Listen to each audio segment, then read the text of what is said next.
Okay, now we've got one final little exercise for you. And the fun part about these, as I say, you can do them all at home.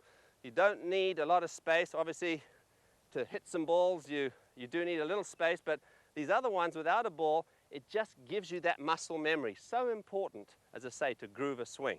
Now, just take a towel. Now, what this helps you to do is to understand the rhythm and the flow of the swing.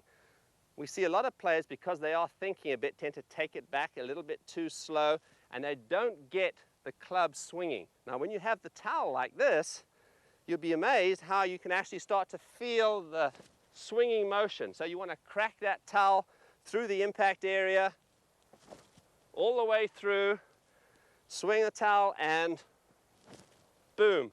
And you'll find the acceleration happens all through here. So learning to get this towel swinging is what it's all about. You'll see you'll develop good tempo, good rhythm, and that's another final exercise to add to your repertoire of drills.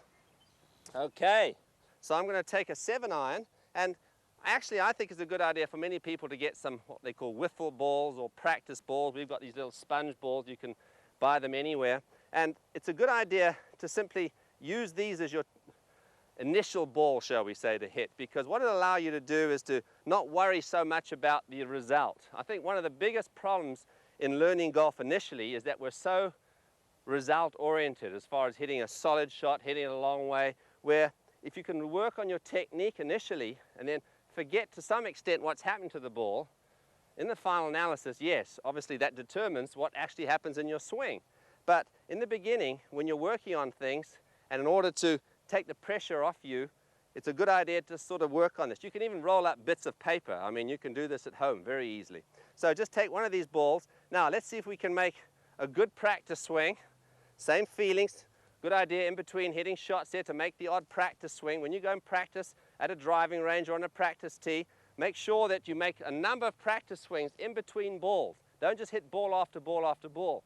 Important to get the feel. So here we go. I'm going to make this swing.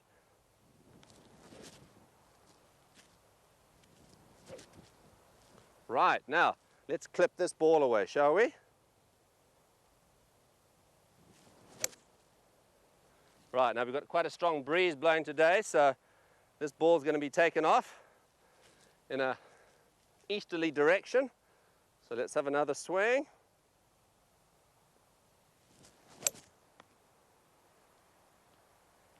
Just having something to swing at.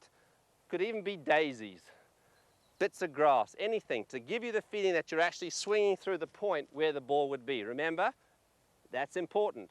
Swing through the ball, not at the point where it is. If you swing through it rather than trying to attack it, you'll find you'll hit a lot of great shots. And now we're ready for the final test, shall we say, to actually hit a ball. And if you want to do it off a tee, that's fine, because you get a bit of confidence doing it that way. And then eventually you'll be able to just hit the ball off the turf. So what you want to do is position the ball for, say, a 7-iron, everything up to probably about a 5-iron, about in the middle of your stance.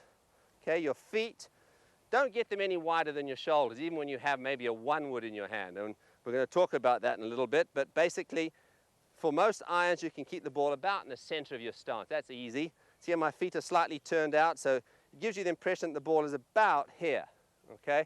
Don't want to get too far back or too far forward, so keep it centered. And one thing you want to do when you're hitting a ball, and get into the habit right now, whether you do or whether you don't hit it to a particular point, at least visualize it going there. If you were playing darts and you're trying to go for the bullseye, you'd be trying to visualize yourself making that dart go into the ball. So the same thing here, try to visualize where you want the ball to go.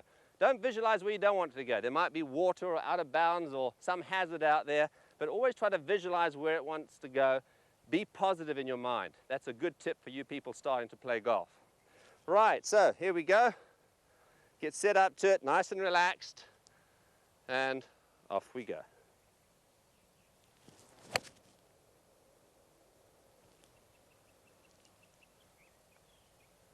The beauty about having all these balls here, if you make a mistake or hit a bad one, you can pull another one over. Not quite as easy when you're on the golf course. You've only got one chance at it. So you've got to get it down out here.